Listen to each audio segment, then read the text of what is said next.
maravilha! Você chegou no final do módulo 4. E assim temos o nosso resumão, CPA 10, módulo 4. Vamos para o resumo agora! Lá a gente começa falando dos riscos de mercado, risco de liquidez e risco de crédito.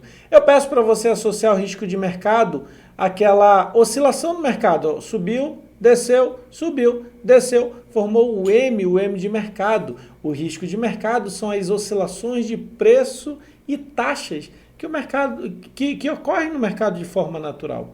O risco de liquidez é a dificuldade em transformar o seu ativo em dinheiro, seja pelo preço justo, seja em tempo hábil. Isso é o risco de liquidez.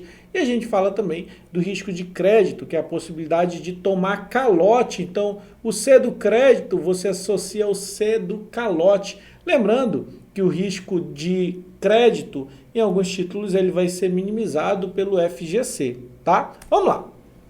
Aqui a gente fala também de risco não sistemático e risco sistemático.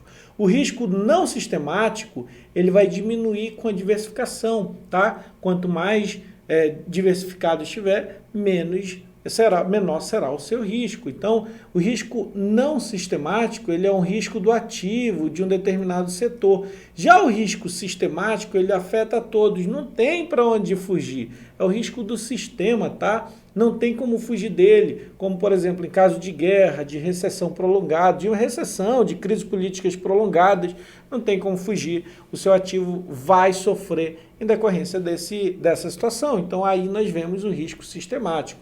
A gente fala do risco legal e do risco de imagem. O risco legal, ele está associado ali a descumprimento de leis, a má confecções de contrato, ao descumprimento de legislações, por exemplo. Já o risco de imagem, ele está associado à má reputação. Imagem, ter a sua imagem ferida, manchada diante de certas situações, tá? Então, quando a sua imagem ela é ferida, ela é maculada diante do cliente, aí a gente associa o risco de imagem, que é a possibilidade de perder dinheiro por causa da má reputação. A gente também fala de algumas rentabilidades.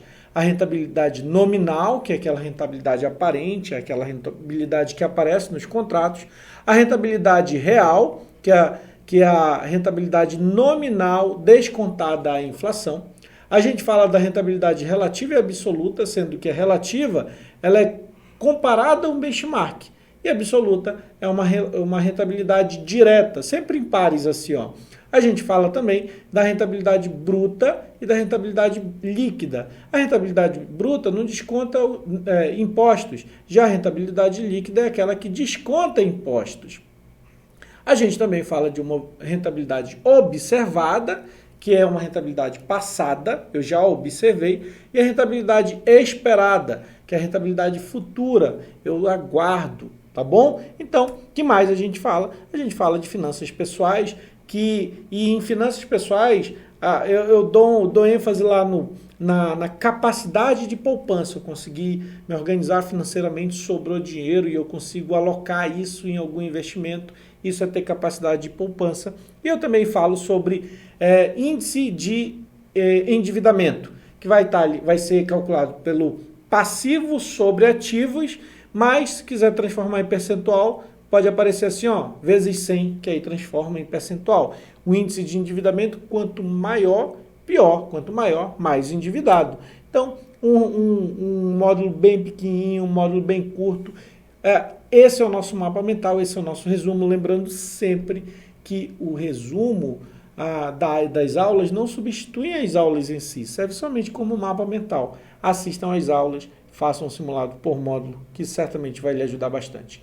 Nos vemos na próxima. Um abraço.